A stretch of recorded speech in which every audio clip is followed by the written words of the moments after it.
Nous savons comment la majorité fonctionne. Comment la majorité s'est toujours disposée des moyens de l'État pour faire sa politique. Pas plus tard que la semaine passée, lors du meeting, on a vu comment le bus Transco se sont positionnés devant des camps militaires. On a demandé aux femmes des militaires de monter dans le bus. On a demandé à des militaires d'être en tenue civile, de monter dans le bus. Et on leur a payé de l'argent. Et vous voyez ces militaires-là, qui ont pris l'argent de la majorité, qui sont en civil pour le compte de la majorité, devenir des chauffeurs en tenue militaire pour convoyer les kits de la Commission nationale indépendante. Nous sommes inquiets. Ces militaires-là, ils auront l'ordre de qui? De la CENI ou de la hiérarchie militaire? On veut des élections paisibles, pacifiques. La tenue militaire, le kaki militaire, le couleur des avions, les couleurs des camions militaires. Est-ce que ça va rassurer la population?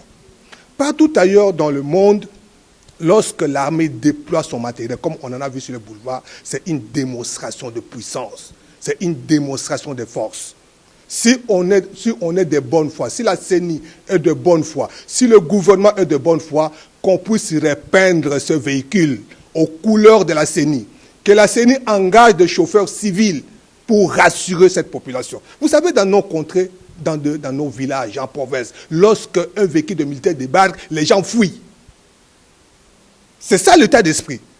Et ce sont ces militaires-là qui vont convoyer les matériels de la CENI. On connaît comment ça fonctionne ici. De 3, il ne faut pas que ce matériel, ces avions, ces véhicules servent de cheval de 3. On sait comment ça se passe à Béni. On sait comment ça se passe dans le Kivu, où le véhicule, on a même reproché, même le véhicule de la MONUSCO transportait autre chose que ce qu'on attendait. Est-ce que ces véhicules de l'armée ne transporteront que du matériel de la CENI? Et s'il y avait quelque chose d'autre dessous? Nous craignons que ce soit un grand déploiement pour d'autres fins.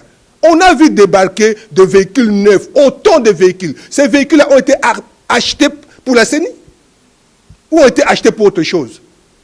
Mais quand la CENI s'est préparée pour les élections, on pensait à quoi? À l'armée?